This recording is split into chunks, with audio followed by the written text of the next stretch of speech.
আর শুধুমাত্র এই সইজাল কাণ্ড নয়, সইজাল কাণ্ডের পাশাপাশি বেআইনি নির্মাণ নিয়েও চাপে অভিষেক ব্যানার্জি। ইতিমধ্যে পুরো নগর উন্নয়ন দফতরের তরফ থেকে গ্রিন সিগন্যাল, সবুজ সংকেত পাওয়া হয়ে গিয়েছে।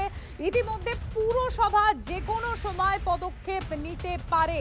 21টি সম্পত্তি নিয়ে কড়া পদক্ষেপের পথে পুরসভা, কারণ অভিষেককে আর বাড়তি সময় নয়, সাফ জানিয়ে দেওয়া হয়েছে পুরসভার তরফে।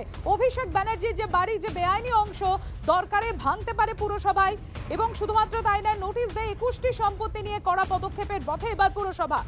হাইকোর্টের রায়কে সামনে রেখে রিপোর্ট তলব পুর কমিশনারের। অভিষেকের বাড়ির বেআইনি নির্মাণ ভাঙার নির্দেশ দিয়েছিল পুরসভায়। আর ইতিমধ্যে বেশ কয়েকটি জায়গা থেকে সবুজ সংকেত পাওয়া হয়ে গিয়েছে। পুরো নগর উন্নয়ন দপ্তরের তরফ থেকে তো গ্রিন সিগন্যাল রয়েছে। এর পাশাপাশি হাইকোর্টের রায়কেও সামনে রাখা হয়েছে। অর্থাৎ সইজাল কাণ্ডের পাশাপাশি বেআইনি নির্মাণ নিয়ে এবার চাপে অভিষেক বন্দ্যোপাধ্যায়। অভিষেককে আর কোনো বাড়তি সময় না, সাফ জানিয়ে দেওয়া হচ্ছে পুরসভার তরফে। যে বেআইনি নির্মাণ রয়েছে, যে বেআইনি অংশ রয়েছে, সেই বেআইনি অংশ দরকারে পুরসভা ভাঙতে পারে, এমন জানানো হয়েছে পুরসভার তরফ থেকে। সায়ন্ত রয়েছেন আমাদের সঙ্গে, আমরা সরাসরি চলে যাব সায়ন্তর কাছে। সায়ন্ত, পুরো নগর উন্নয়ন দফতর তাদের তরফ থেকে গ্রিন সিগন্যাল দিয়ে দেওয়া হচ্ছে। হাইকোর্টের যে নির্দেশ, সেই নির্দেশকে, সেই রিপোর্টকে সামনে রাখা হচ্ছে। অর্থাৎ এবার পুরসভার হাতে একেবারে ফ্রি হ্যান্ড বলা যেতে পারে। যে কোনো সময় বেআইনি নির্মাণের যে নোটিশ দেওয়া হয়েছিল, সেই বেআইনি নির্মাণের অংশ পুরসভাই ভাঙতে পারে।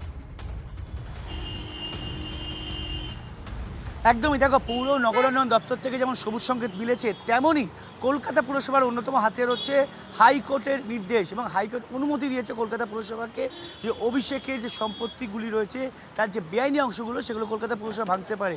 স্বাভাবিকভাবেই ডিজি বিল্ডিং, তাকে কিন্তু কলকাতা পুরসভার কমিশনার তথা প্রশাসক তিনি নির্দেশ দিয়েছেন কোনো রকম সময় যেন আর অভিষেক বন্দ্যোপাধ্যায় বা তার সংস্থাকে না দেওয়া হয়, যেটা অত্যন্ত গুরুত্বপূর্ণ।